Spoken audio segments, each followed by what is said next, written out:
It's 109 degrees in Washington. Olá, eu sou Edu Schneider do Cashback e hoje nós vamos voltar ao ano de 1990 para falar de O Predador 2, A Caçada Continua, 3 anos depois do primeiro filme com o Arnold Schwarzenegger. Aqui nós temos a direção de Stephen Hopkins e tem um filme que eu gosto bastante chamado A Sombra e a Escuridão, que é com Val Kilmer e o Michael Douglas, que é um filme que hoje é muito pouco falado. Só digo para vocês, é Stephen Hopkins, não confundir com o físico Stephen Hawking.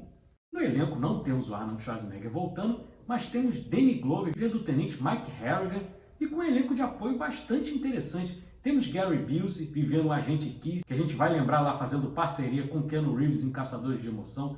Temos o Bill Paxton, falecido Bill Paxton, fazendo o agente Jerry. Temos Maria Conchita Alonso vivendo a Leona e completando a equipe Ruben Blades fazendo o Danny Boy, que é o principal parceiro do Danny Glover no filme. E aí são outros tempos, 1990.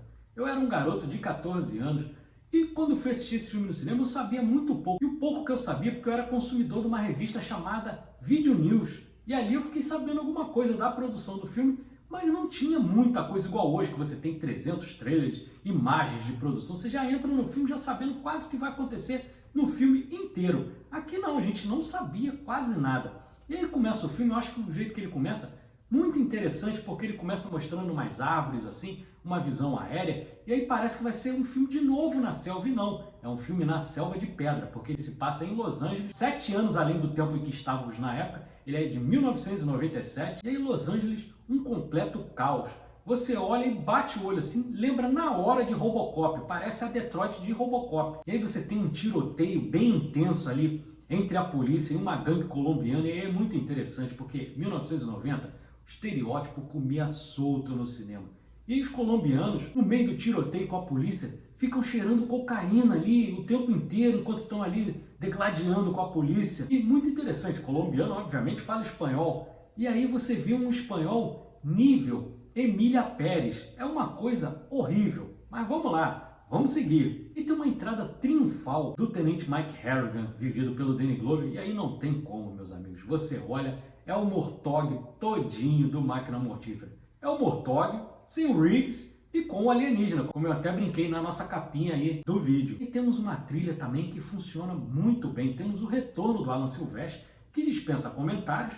A trilha ele puxa muito da trilha do filme de 1987, só tem uma pequena diferença. Ele inclui, em determinados momentos, um batuque, ali, um som de tambor, porque nós temos uma gangue rival dos colombianos, que são os jamaicanos, que, mais uma vez o estereótipo, são praticantes de voodoo. E aí, para associar o voodoo, tem esse batuque na trilha do Alan Silvestre. Além do Alan Silvestre, temos a produção de Joel Silver, o lendário produtor Joel Silver, que do sucesso dele mais recente nós temos Matrix, mas nos anos 80 ele reinava, ele fez Duro de Matar, Máquina Mortífera, Comando para Matar, então é um cara bem conceituado na produção. O filme ele não fez o mesmo sucesso do Predador, mas ele gerou um certo barulho e é muito querido aí para a galera que viveu aquela época. Uma coisa interessante, porque no outro filme, como eu falei, se passava na selva, esse aqui é em Los Angeles, então a área para o Predador explorar é muito maior. Lembrando, mais uma vez, o Predador vivido pelo Kevin Peter Hall, né, o gigante Kevin Peter Hall, que funciona muito bem também. E o Predador nesse filme ele tem diversas ferramentas, tem muito mais ferramentas do que no filme anterior,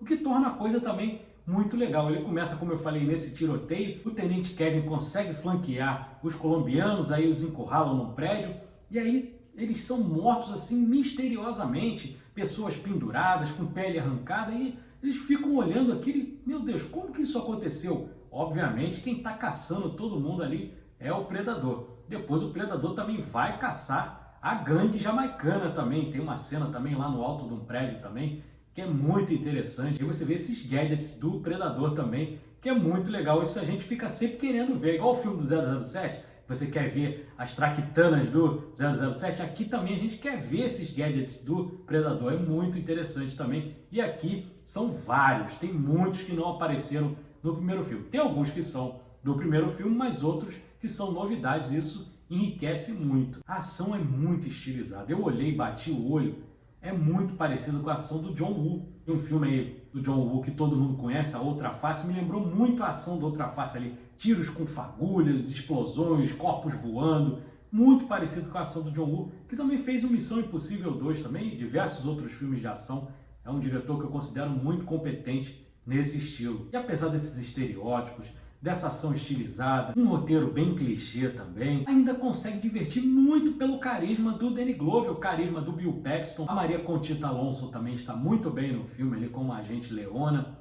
Ela é casca grossíssima ali também. Acaba funcionando, mesmo que não seja tão bom quanto o filme de 87, ele acaba funcionando e ele era o segundo filme mais querido da franquia. Talvez depois do lançamento do Predador, A Caçada, talvez ele tenha passado para o terceiro lugar, mas é um filme muito querido pelos fãs. Quem curte a franquia gosta bastante. E apesar de muito chroma key também, tem cenas bem legais. A cena do metrô eu gosto bastante ali, que o Predador vai e persegue todo mundo, mata um monte de gente. E aí tem uma coisa interessante, porque ele está perseguindo a agente Leona e quando ele percebe que ela está grávida, ele volta atrás. Então você vê que ele tem um código de conduta muito interessante, o Predador. Ele não mata a Leona porque ela estava grávida, mas acaba nessa emboscada aí matando o Jerry, né, o personagem do Bill Paxton. Um momento assim bem triste ali do filme. Uma coisa que eu curto bastante também é trazer frases do outro filme.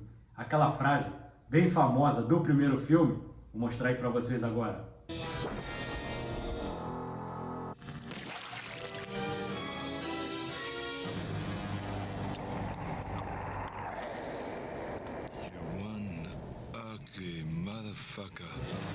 Ela se repete agora no segundo filme.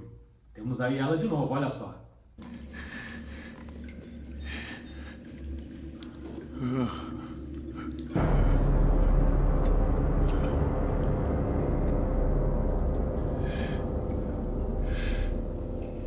You are one ugly mother. E o Tenente Mike também vive o tempo inteiro gozando com a cara do Predador. Tem uma hora que ele chama o Predador de Pussyface. Eu acho divertidíssimo ali a forma que eles tratam o Predador. Mas a forma que se usa ali para resolver o filme deixa muito aquém. Aquela coisa do Predador ser um consumidor de carne e ficar o tempo inteiro indo ali num abatedouro ali, uma espécie de quase que um frigorífico ali. E aí o agente Kisner, vivido pelo Gary Busey, não, nós vamos conseguir pegá-lo porque utilizamos uma roupa aqui que é totalmente desprovida de calor, ele não vai conseguir nos enxergar. E obviamente o Predador conseguiu enxergar todo mundo e mandou aqueles agentes todos para o saco. Só sobrou o Danny Glover ali na situação e ele teve que resolver no melhor estilo máquina mortífera mesmo, partindo pra porrada. Ele chega a cortar o braço do Predador e aí tem uma hora que o Predador se transforma numa MacGyver e pega cimento, azulejo, mistura tudo para fazer uma cauterização de onde o Tenente Mike cortou, aí faz a cauterização. Então é bem interessante esse momento MacGyver aí também do Predador. E aí culmina com aquele final na cena da nave, porque aí o Predador e o Tenente Mike vão para dentro da nave do Predador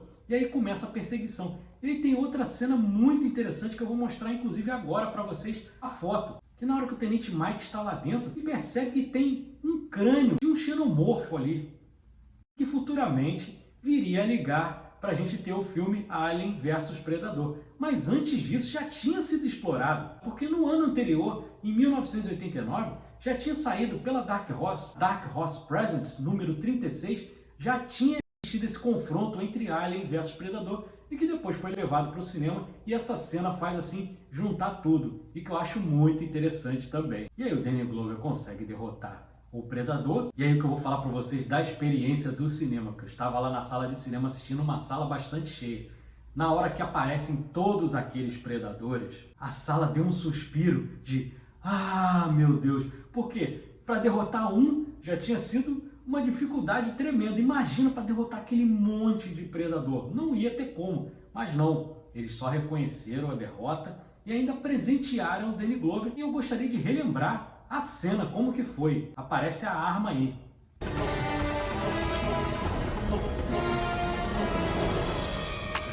Take it.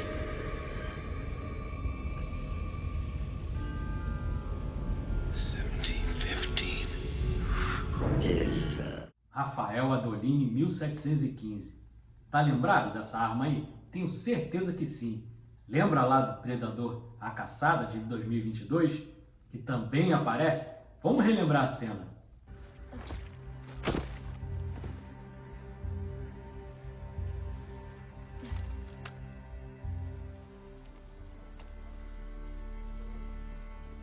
There's danger nearby. Muito legal, né? Esse é aquele molinho de que quem gosta da franquia vibrou, tenho certeza que matou na hora, não tem como. Mas é legal também porque não é aquele tipo de easter egg que, se você não lembrar disso, vai te prejudicar na história. Eu acho isso muito interessante. Mas é aquele molinho especial que a gente sempre fala no Cashback. E aí termina o filme com a trilha do Alan Silvestre lá nas alturas, trilha do primeiro filme, que é repetida aqui no segundo, e termina num ponto muito alto ali, muito legal. Ele, obviamente, como eu já falei, ele não é tão bom quanto o primeiro filme, mas como diversão, para você ir ao cinema, comer sua pipoquinha, tomar seu refri ali assistindo, é uma diversão muito legal. Esse tipo de filme tem que ter, porque o cinema tem que abraçar todo mundo. E eu tenho certeza que esse filme aqui abraça muita gente. É uma diversão bem bacana para o público comum. Eu particularmente gosto bastante. Sei que não é nenhuma Brastemp, mas até hoje, reassistindo inclusive para fazer o vídeo, me diverti bastante. Mas é isso. Se você gostou desse vídeo, deixa o like, inscreva-se no nosso canal. Cashback tem conteúdo de cinema de domingo a domingo, meu short diário, vídeo de segunda a sexta, tem o Cashback Hype, que é o nosso podcast de formato mais longo, toda quarta-feira, 8h30. O próximo agora, quarta-feira, vai ser de Scarface, de 1983, do Brian De Palma e do Al Pacino, filmaço. Mas a gente vai falar também um pouquinho do filme de 1932, do Howard Hawks, com o Paul Mooney, que também é um filme bem interessante. Vai ser bem legal, eu espero vocês lá com a gente. Então, muito obrigado para você que ficou até aqui. Grande abraço, bom começo de semana e até a próxima. Valeu!